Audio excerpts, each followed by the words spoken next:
I'd like to reintroduce and welcome our keynote speaker, Maryam Namazie of the Council of Ex-Muslims of Britain.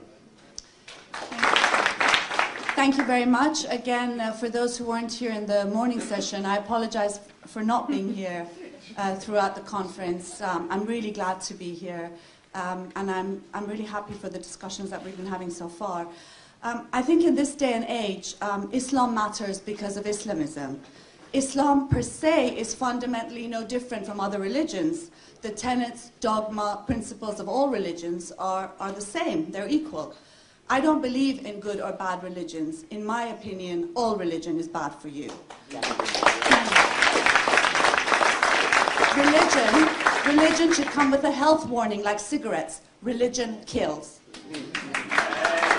But even so, today as we speak, there is a distinction to be made between religions in general and Islam in particular, but not for any other reason than that it is the ideology behind a far-right, regressive movement that has state power in many places, with Sharia law, brutal and criminal Sharia law being implemented in many parts of the world, and now one of the most implemented legal codes worldwide.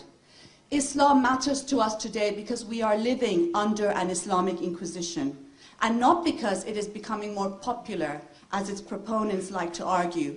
They call it the fastest growing religion. I'd personally like a count of how many of us are leaving it, and how many would like to leave if they were allowed to. Islam's appeal has not grown amongst the general public. In fact, it's the opposite. Its record in political power speaks volumes for itself. Stonings, honor killings, amputations, child marriages, sexual apartheid, decapitations, bombs in discotheques and buses, the slaughter of entire generations in the Middle East and North Africa. It is the difference between Christianity today and Christianity during the Inquisition. A religion that has been reined in by an enlightenment is very different from one that is spearheading an inquisition. That's why anything from downloading information on the internet on women's rights, like Parviz Kambakhsh did in Afghanistan, to the name of a teddy bear, to caricatures on Muhammad, become matters of life and death. Under an inquisition, things like Islamic feminism, liberal interpretations of Islam, these are all in quotes for me, Islamic reformism, Islamic democracy, Islamic human rights are impossible. A personal religion is impossible under an inquisition. You can't pick and choose as you like. Islamists will kill and intimidate anyone who interprets things differently, who thinks freely, and who transgresses their norms by living 21st century lives. One of the characteristics of an inquisition is a total ban on free thinking and policing of thought. Censorship is rife, and one can face the death penalty for reading a book or visiting an internet site. Giordano Bruno was burnt at the stake for heresy in 1600. People are being killed today for heresy, for blasphemy, for apostasy. Under an inquisition, torture is the norm. According to their handbook at the time, inquisitors were instructed not to find any accused innocent under any circumstances. The same applies for Islamism. You are guilty, full stop. You are guilty for laughing. You are guilty for dancing. You are guilty for not wearing the veil, for listening to music, for wearing jeans, for driving, for loving, for thinking, and for breathing. The purpose of the so-called Sharia justice system is to elicit a confession. In Iran, for example, Press TV, which is a media outlet based in London, has actually broadcast confessions, so-called confessions of people tortured, and they've had a hand in actually telling the prisoners what they're supposed to say. Sakina Mohammadi Ashtiani, who faces death by stoning in Iran, is one example. Under an inquisition, you were killed even if you confessed. A confession would just mean that you would be strangled before you were burnt at the stake, rather than being burnt alive. The same applies for Islamism. It's a killing machine. Sharia law is designed to teach the masses the damnable nature of dissent. Moreover, under an inquisition, once you're baptized, it can't be undone. The same is true with Islam. You're not allowed to leave. Of course, there are distinctions in the practice of Islamism, as in every phenomenon, but it is a question of degrees. A little less vile is still repugnant. The misogyny and inhumanity behind a law that stones people to death in Afghanistan and Somalia is the same one that denies women the right to divorce and child custody in Britain. Have our expectations been so lowered after all that we have seen and heard that there are still those who say that a reformist, liberal, and a softer version of Islam and Islamism is possible and tolerable? These notions would have been ridiculed by the avant-gardes of the Enlightenment. It is an insult. It is an insult to humanity. Religion in general, and Islam in particular, can only be considered liberal and reformed, at face value at least, when it is pushed in a corner and out of the public space, when it is forced to run soup kitchens rather than courts and Islamic assemblies. If you look at Christianity, for example, it's not the tenets, dogma, and principles of Christianity that's changed. It hasn't become more humane since the days of the Inquisition. What's changed is its social and political influence in today's society, in people's lives, its relation to the state, to the law, to the educational system. To the degree that it has been undermined and weakened, that is the degree that people have managed to free themselves from the clutches of religion and have happier lives and a better society. Progressive human values have been achieved at the expense of Christianity and religion. And the same has to be done with Islam and Islamism. It is being done, but by people living under Islamic laws or those who have fled them and sought refuge in the West. During the anti-Christianity Enlightenment, the raging debate against religion was raised by elites and intellectual giants, which eventually filtered down to popular culture. Now it's the other way around. It's bubbling from below, whilst many intellectuals and elites are either in bed with the Islamists or excuse it as people's culture. After all, whose culture are we talking about? Sakina Mohammadi Ashtiani, who's been educated only until 5th grade, who wants to live, or the Islamic Republic of Iran's culture, who wants to stone her to death? Whose? Sakina's 22-year-old transport worker son Sajjad, who's never left Iran, but writes open letters to the people of Iran, to the people of the world, asking them to defend his mother and help save her life. Given the havoc that Islamism is wreaking worldwide, concepts such as Islamic reformism or liberalism and labels such as Islamic societies and communities deliberately or inadvertently become part of the effort to Islamicize societies and communities and hand them over lock, stock and barrel to the regressive and parasitical Islamic organizations, imams and states. After all, there are innumerable characteristics that define people and people define themselves by in this day and age. But all we seem to be identified nowadays by is religion.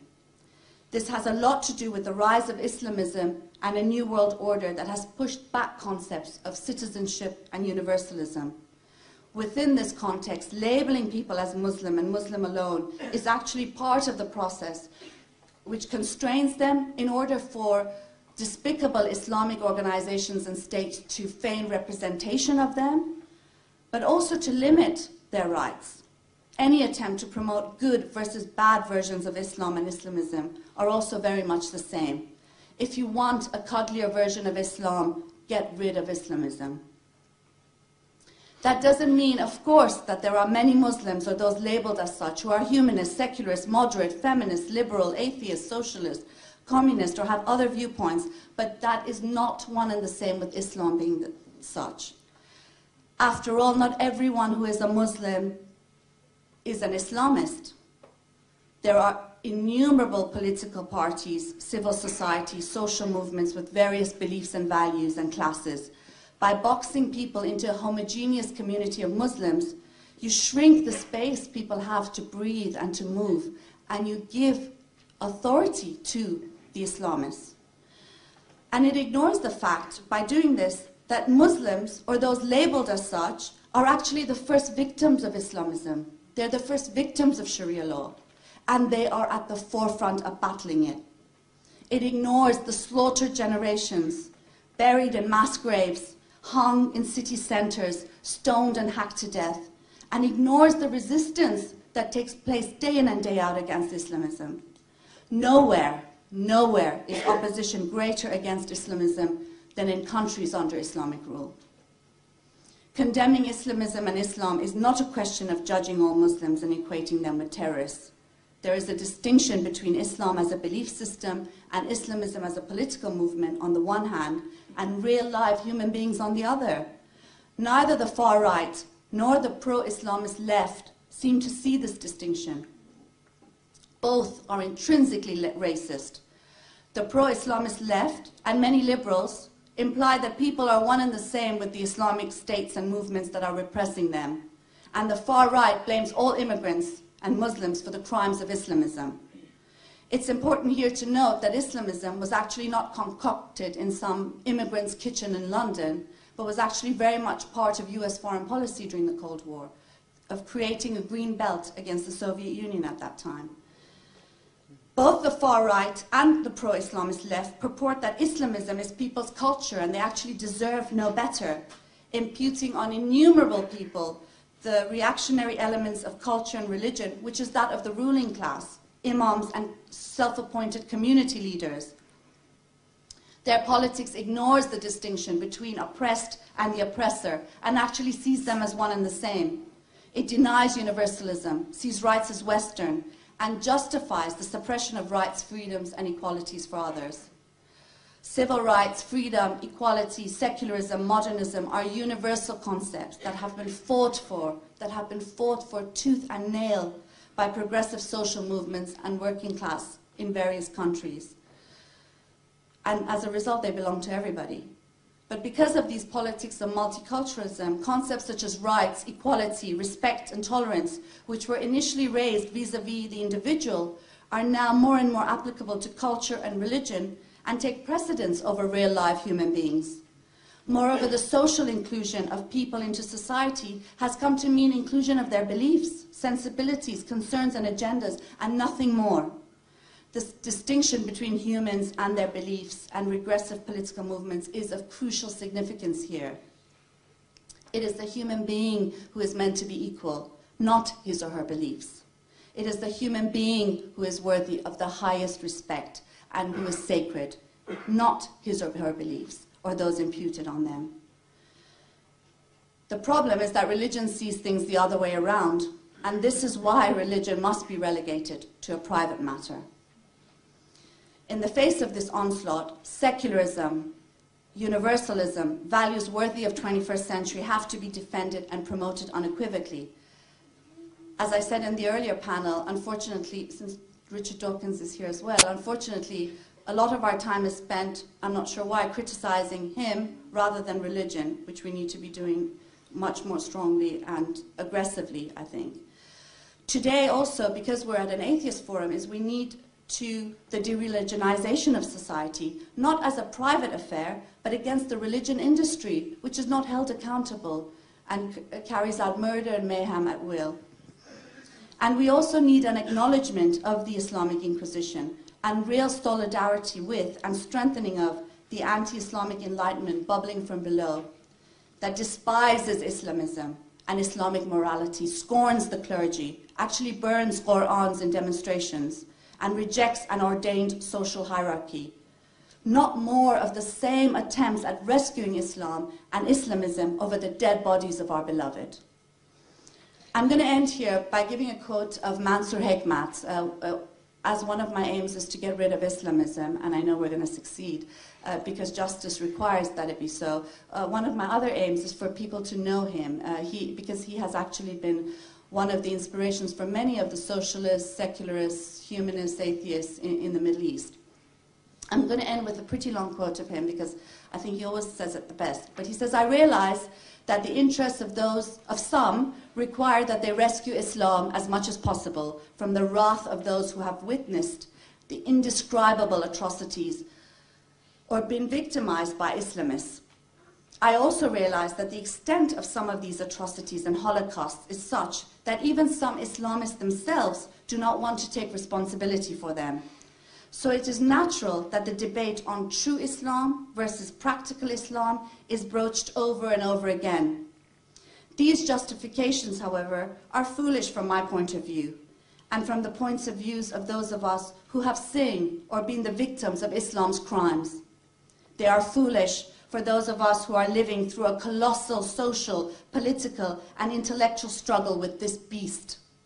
The doctrinal and Quranic foundations of Islam, the development of Islam's history, and the political identity and affiliation of Islam and Islamists in the battle between reaction and freedom in our era are too obvious to allow the debate on the various interpretations of Islam and the existence or likelihood of other interpretations to be taken seriously. In Islam, whether it's a true Islam or an untrue Islam, the individual has no rights or dignity. In Islam, the woman is a slave. In Islam, the child is on par with animals. In Islam, free thinking is a sin that deserves punishment. Music is corrupt. Sex without permission and religious certification is the greatest of sins. This is the religion of death. In reality, all religions are such. But most religions have been restrained by free thinking and freedom-loving humanity over hundreds of years. This one was never restrained or controlled. With every move, it brings abominations and misery.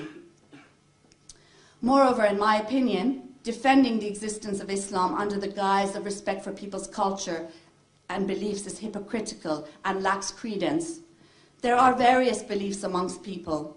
The question is not about respecting people's beliefs, but about which are worthy of respect.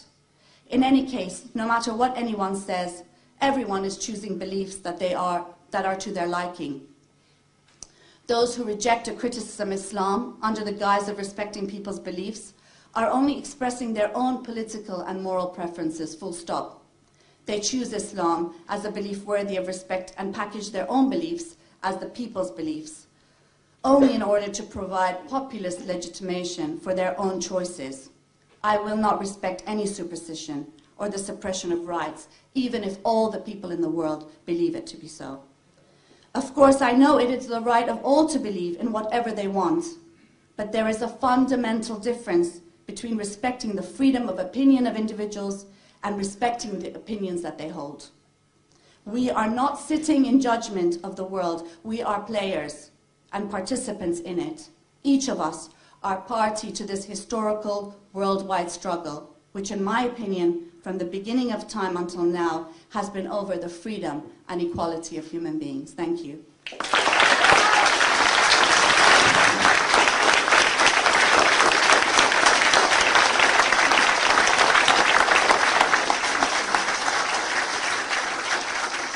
That's a bit embarrassing, thank you. Thanks so much, Maryam. We'll take some questions from the floor. If it is possible, I'd like to take questions and comments and then maybe answer after a certain time, so I'm not monopolizing the question and answer Just time. to take a few questions. Yeah, is that all right? Or yeah, comments? Sure, if you like to do that. Yes, Islamophobia is a term which has recently acquired the opprobrium, which was once reserved for racism, and it really says more about the person who uses it than about the person it's directed at.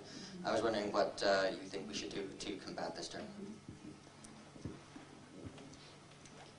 This is just a comment for people who haven't heard it before.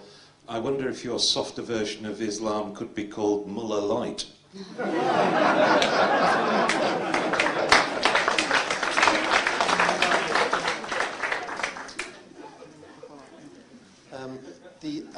The adaptation of Britain, or maybe it will happen here in due course, to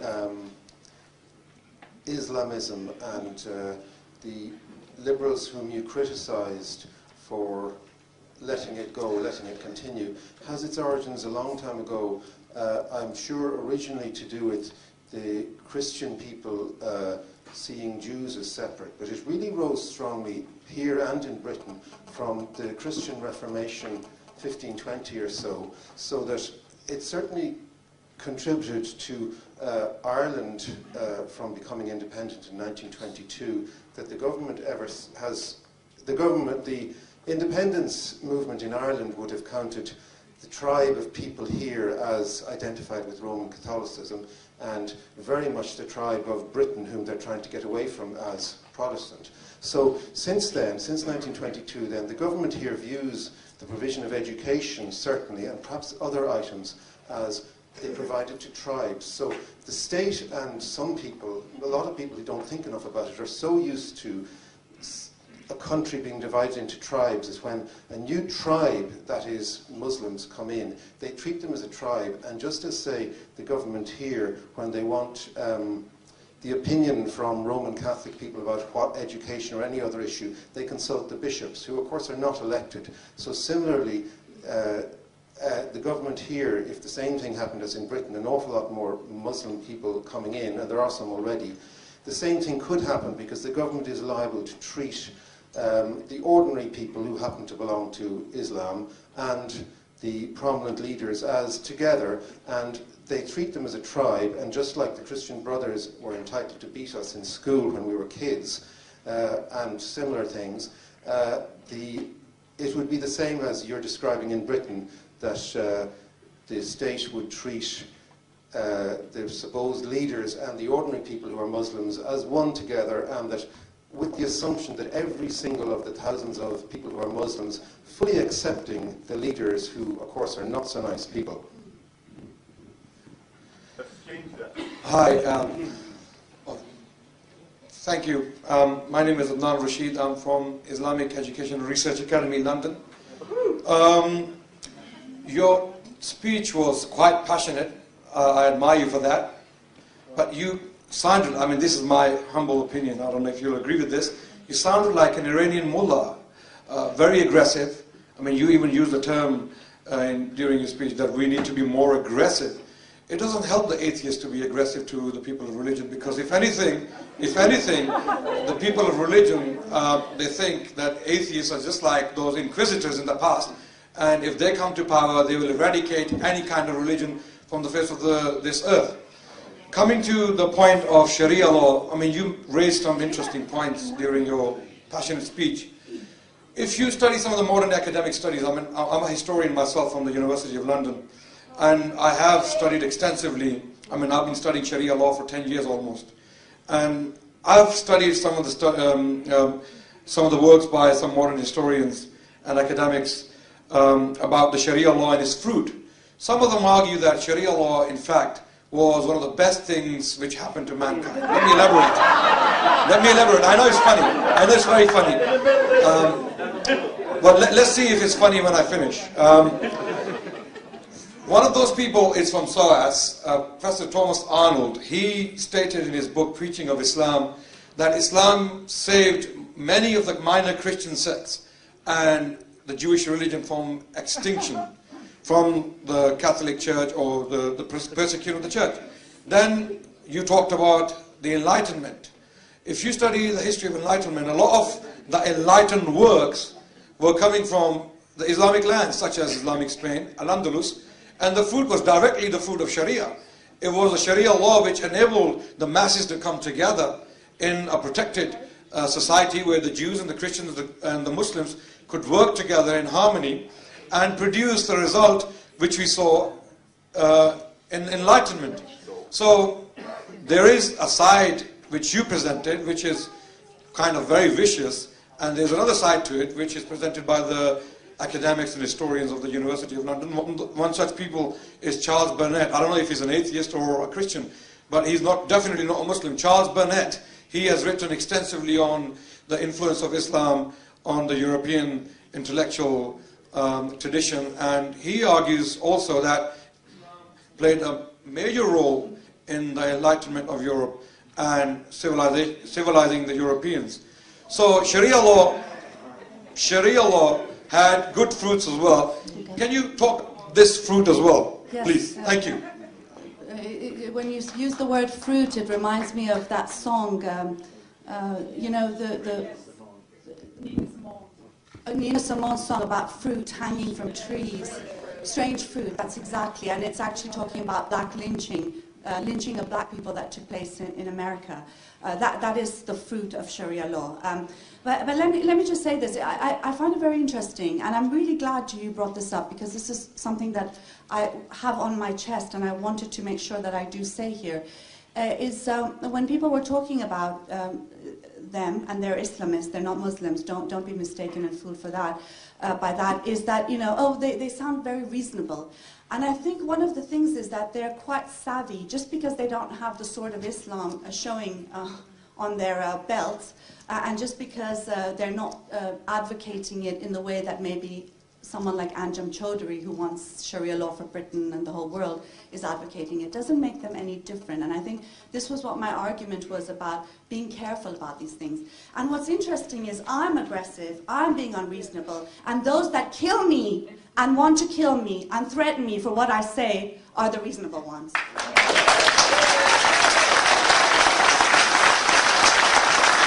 Atheism. You can leave this meeting safely and not worry about your life and look over your shoulder. A lot of people, I have not finished yet, please wait till I finish, and then you can raise another question, please. A lot of people do not have that safety and security. Not just, and we're not just talking about Iran, Iraq and elsewhere, you're talking about right here in the heart of Europe. You have, and it's not just ex-Muslims, you have someone like Osama Hassan. He's an imam at a mosque in East London. Because he's come out to defend women's rights, he has received death fatwas. You have Sharia Khatun, she's a woman counselor, a Muslim woman counselor in the Tower Hamlets. She has received death threats because she doesn't want to be veiled. You have a woman in East London working in the pharmacy who've had Islamists come and tell her if she's not veiled, she's not even Muslim, but because she's Asian, if she's not veiled, they will start a campaign boycotting that pharmacy, and therefore she's actually been given time off and most probably will be fired from her job. And you have stickers all over Tower Hamlets saying it's a gay-free zone. So do not tell us about aggression, because speaking your mind, this is freedom of expression, the right to speak. The right to speak. That is the only vehicle, the right to organize, the right to mobilize, is the only vehicles we, victims and survivors and resistors of Sharia law, have against it. And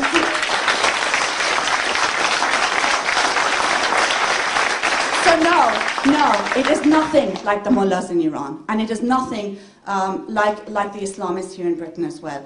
Let's talk about, and it's interesting that you raised some of the academics that you talk about. Well, those are the exact academics I said. You had in the past, in the anti-Christian Enlightenment, intellectual giants coming out in defense of people against religion. Now you have academics at SOAS and here and there defending Islam, defending multiculturalism, defending misogyny, defending inhumanity in the 21st century.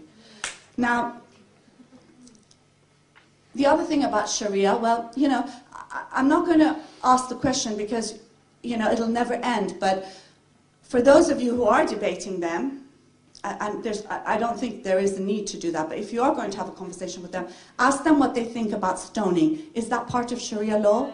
And don't wait for a, have you heard of US-led militarism and the Palestinian issue? Yeah, we're against that too, but stoning. Is stoning in Sharia law? Is a woman's testimony worth half that of a man's in Sharia law? Do men have the right to unilateral divorce and women don't? Is child custody given to a man at a preset age, irrespective of the welfare of the child? Is there amputation? Is there eye for an eye retribution and qisas?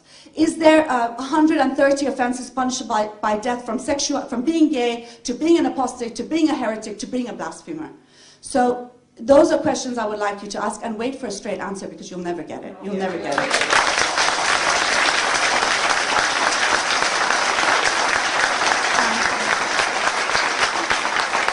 I'm sorry, no.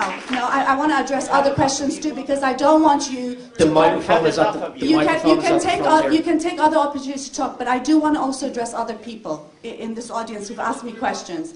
Now, on the issue of Islamophobia, I think, unfortunately, what's happened is, again, Islamophobia, the term is used as a way of silencing criticism against Islam and silencing criticism against Islamism. And by using that term, it sort of gives the impression that it's like homophobia or like xenophobia. It's not. It's not, because you know, what's wrong with having a phobia against a religion? I know I have it, you know, and isn't it well deserved? You know. But I do want to add something that's crucial, is that racism exists. Look at the far right, honestly. They are so despicable. To me, they are like the Islamists. And I think we have to be very careful to defend people irrespective of their beliefs and not having any beliefs. Defend Muslims as equal citizens under the law, and with having universal rights. But at the same time saying that a criticism of religion is a necessity. It's why freedom of expression matters. If we're going to be talking about recipes, well, that's not really freedom of expression. It's where it's taboo, where it's sacred. That's where it matters. That's where you manage to... That's how we've progressed throughout history, is by criticizing primarily religion. And I do also want to stress the fact that I think it's hugely important not to mix Muslims with Islam and Islamism, because the reality of the matter is, even though you know, Islamists will say otherwise, that Sharia law, for example, if you just take the example of Sharia law in Britain, it came into being in the mid-80s after the establishment of an Islamic Republic in Iran. It's not because Muslims are more pious. They didn't need Sharia courts 40 years ago, but they need them now. The reason is, and the only reason is because Sharia law is a vehicle for Islamism to limit citizen rights, to limit it. And therefore, I think we need to make a distinction. Muslim immigration has nothing to do with it. Islamism does, as does very often Western government complicity in supporting and defending Islamism. British troops are setting up Sharia courts in Afghanistan as we speak. I told you earlier, for those who were here in the morning session, that you know, I read the story of this woman in Afghanistan whose time is up in jail, but she's been languishing in prison for months because no male relative will pick her up to help take her out. And women, sexual apartheid is the norm, and women are not allowed to move or travel without their male guardian's permission. I really wanted to quickly add on to what the first commenter was saying about Islamophobia. I'm not sure if everyone's aware with Pat Condell, but he has a brilliant video about that, about the myth of Islamophobia. There is no such thing as Islamophobia, because what is a phobia? It's an irrational fear, but it's a rational fear.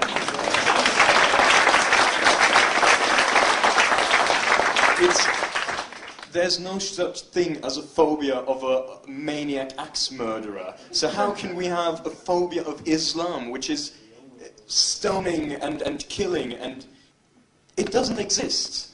I think it's the same problem that's just been raised.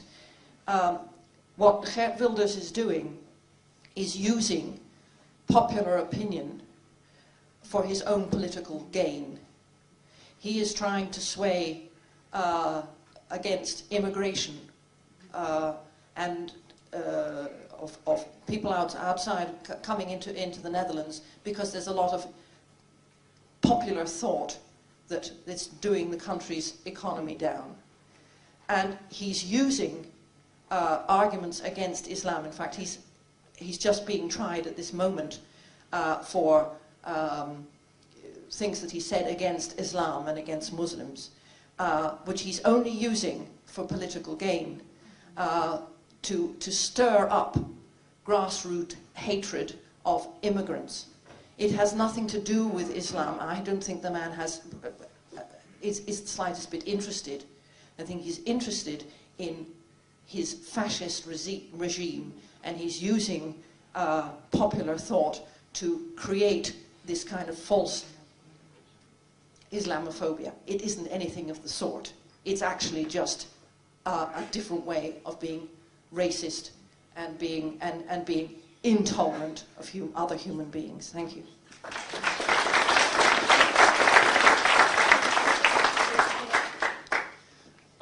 Really, just after that, my question is almost redundant, but it's a follow-on on that. We're seeing not just with Wilders, but also in other countries in Europe, the far European right adopting essentially secular and atheist positions on Islam.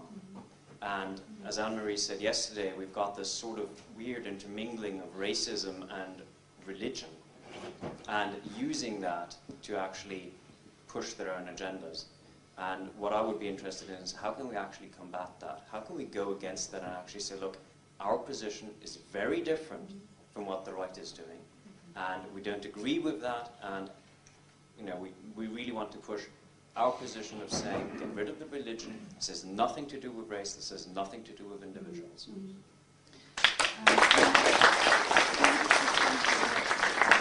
I think I'll just respond quickly to these because they are linked, and I do have a lot to say on them, but I'm going to try to keep brief. How much more time do we have? 10 minutes. Oh, okay. Well, I agree with you on, with a lot of things actually you've said today.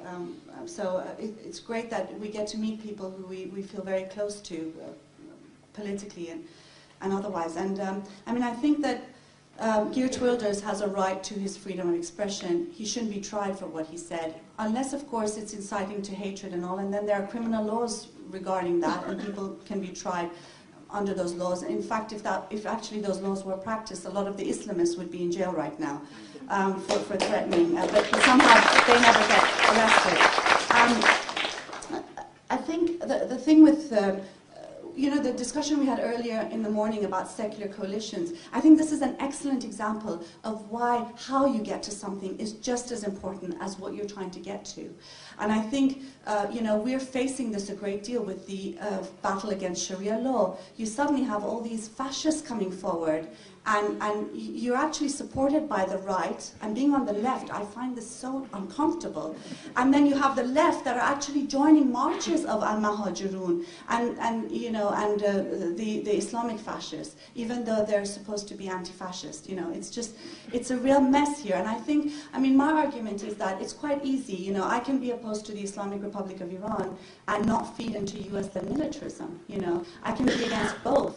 And I think the problem is that because good people are staying silent, the far right is the only one that seems to be vocal on this issue. But also there's a huge wave of censorship against people like me. The amount of times I've been interviewed and it hasn't been broadcast, the amount of places I've gone to that venues have been cancelled, that newspapers have refused to put the advertisement of my speaking engagement there, whereas very easily in those very universities and those very newspapers, Islamists are often advertised. So in that sense, it's not that it doesn't exist. I think we represent a majority, but it's impossible to get to that state, and I think that's why what we're doing is mobilizing and organizing people at a grassroots level so that the explosion will be heard at the state level and in the media level. But I do want to say that, Geert Wilders exactly is an example of how this battle can't take place. Because what would you do if people like me weren't in Europe? If you look at the battle against Sharia law and Islamism, against honor killings, against child veilings, against faith schools, many of those battles are actually being led by, not just in Britain, but in Sweden, in Norway, in the Netherlands, by people who have fled Islamic law. And in a sense, it's sort of, the argument that just because someone comes from Iran doesn't necessarily make them like Ahmadinejad. You and I can have a lot more in common than myself and an Iranian. Do you know what I mean? So, in a sense, when you group people according to nationality and ethnicity and religion, this is what happens. And the fact that we're labeled Muslim no matter what, just an interesting story. I was invited to speak at a secular society meeting in one of the cities in England. And I was invited because I was Secularist of the Year winner in 2005. And at the minute I got there, they were distributing wine, and they said, "Oh, do you mind if we drink wine here?" And I thought, this is an uphill battle, honestly, an uphill battle.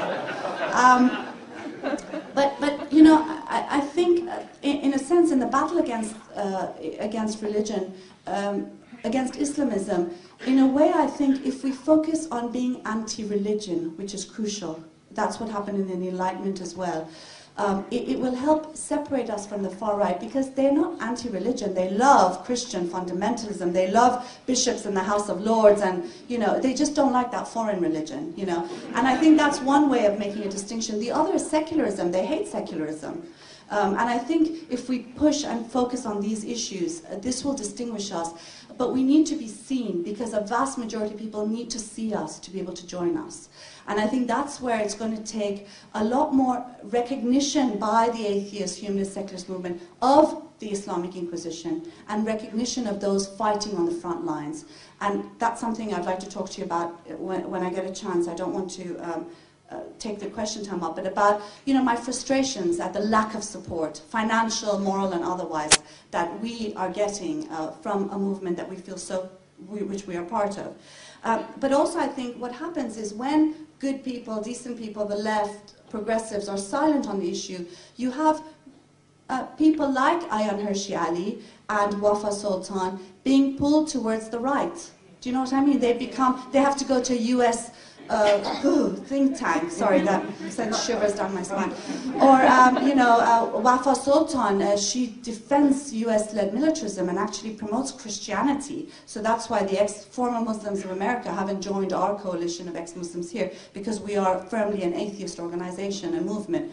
But so I'm saying that we lose a lot, and we lose a lot of good people and people who need support but aren't getting it. And I think that's where recognition and support and solidarity. And I think what stops solidarity is the fact that it's their issue, not ours. And I think going back to the concept of universalism, you know, human beings first and at the center of everything, will help us move ahead and push back Islamism to the hole that it deserves to go into.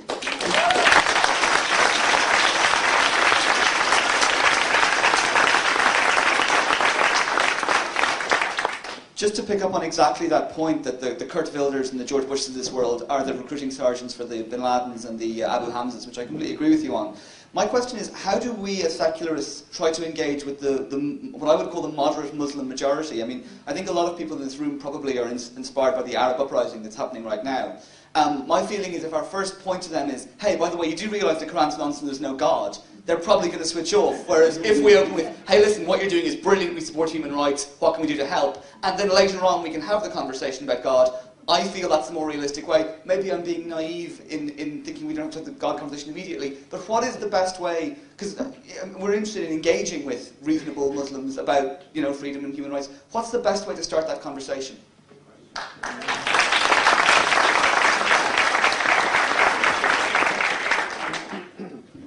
Well, mine is not actually a question, but I would just want to say I'm angered by the comparison from the Muslim speaker that she sounds like a mullah.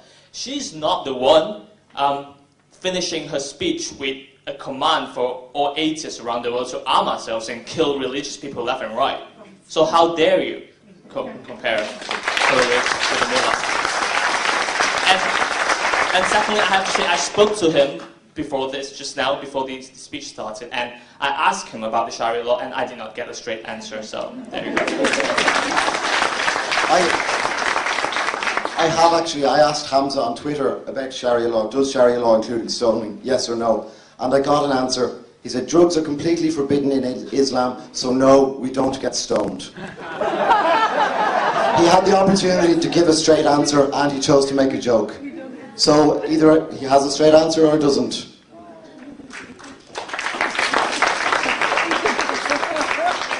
We have time for just one last comment or question. Hello? I think that when we're talking about sort of Muslim people being compared to, you know, people in the Middle East as a whole, I think you're right, we're absolutely making really the wrong comparisons, and that does lead to sort of racism. So why don't, instead of that, when we're talking about abuses of people, you know, by Islamists or by sort of like, you know, radical sort of Islamic fundamentalists or whatnot, why don't we just compare them to what we have here? We're saying we compare that not to other things going on in the Middle East, but talk about the people who are stuck in Catholic institutions right now. Talk about the abuses that have been going on in Ireland. Compare it to the extremists we have here, and make that be the people we compare these people to, not all of the immigrants coming in or whatnot. I just think that'd be...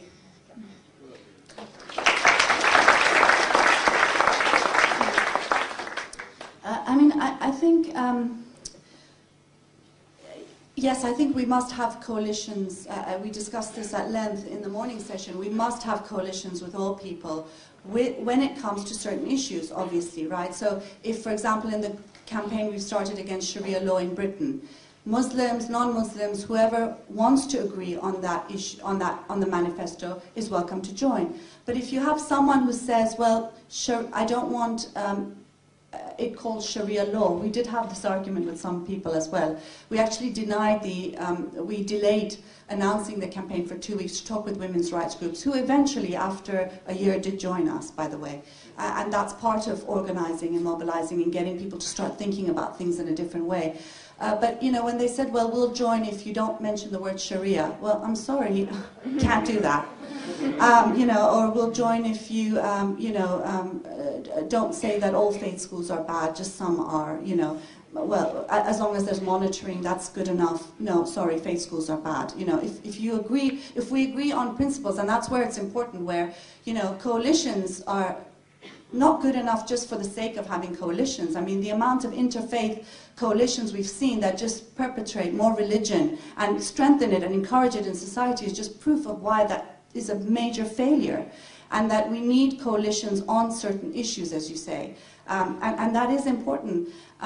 But I think at the same time, you know, if we understand the climate that we live in, if we agree that we live under an Islamic Inquisition, then we need to speak out about religion. We need to do it. And people can handle it. People can handle it. Why do you think Muslims are different from you? You know, my father, he's a Muslim. My grandfather was a mullah, but because of the anti-Islamic backlash in Iran, my aunts actually photoshopped his turban out. Seriously. And my dad says, don't call him a mullah. If you call him a mullah one more time, I'm going to kill you. No, not really, but... but he says, call him an Islamic scholar, as if that's any better. But, you know, my dad will always tell me, oh my God, Grandpa is turning in his grave with the things you say. But why do you think that Muslims can't take a criticism of religion? They're human. And they can handle it. Trust me, they can handle it. They can handle a criticism of religion and Islam. I think actually the problem is you can't handle it, not that they can't handle it. And I guess that's my argument here, is that people in Iran are burning Qur'ans and veils on the street. A few months ago, it was televised. A mullah, who's also in parliament, they're all mullahs, came to the parliamentary meeting late, and it was televised. They said, well, why are you so late? Because no taxi would pick me up. I had to go change into street clothes and then come, so I could actually get a cab to come here. The hatred against the clergy, the hatred against Islamic groups, you can't feel that. There is an anti-Islamic backlash in Iran. And you're worried about talking about religion. If you don't, you're behind the movements there. You're behind it, whereas you should actually be supporting it and leading it and helping it in many different ways. So I do want to, not start with these assumptions that because someone is Muslim or from Iran or from, Somalia, they can handle these things. And I guess, since we don't have too much time and I should end, I just want to say that, I think in a lot of sense, we are the hope for how this world can turn out. We could keep ignoring the matters and leave people to fend for themselves in communities, in our own cities, or in countries across the world, or we can actually start taking this seriously and step into this battle. And I'm not saying you're not. I'm sure you are more than most people. I'm speaking generally. I think it is the battle of our time, and I think it is the duty that we have, a historical duty at hand, and one that we need to realize and we need to take charge on. As Mansur Hekman said, this is a historical, a monumental battle with a beast. Are we going to meet that challenge? And are we going to be able, by meeting it, by fighting it, by pushing it back, bring about a society in which we can be hopeful for our children to grow in? Thank you.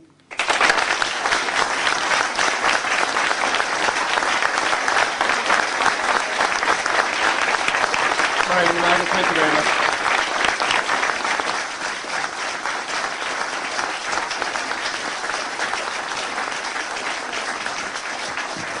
we'll be having our closing with Michael Nugent in about 5 minutes' time. Thank you.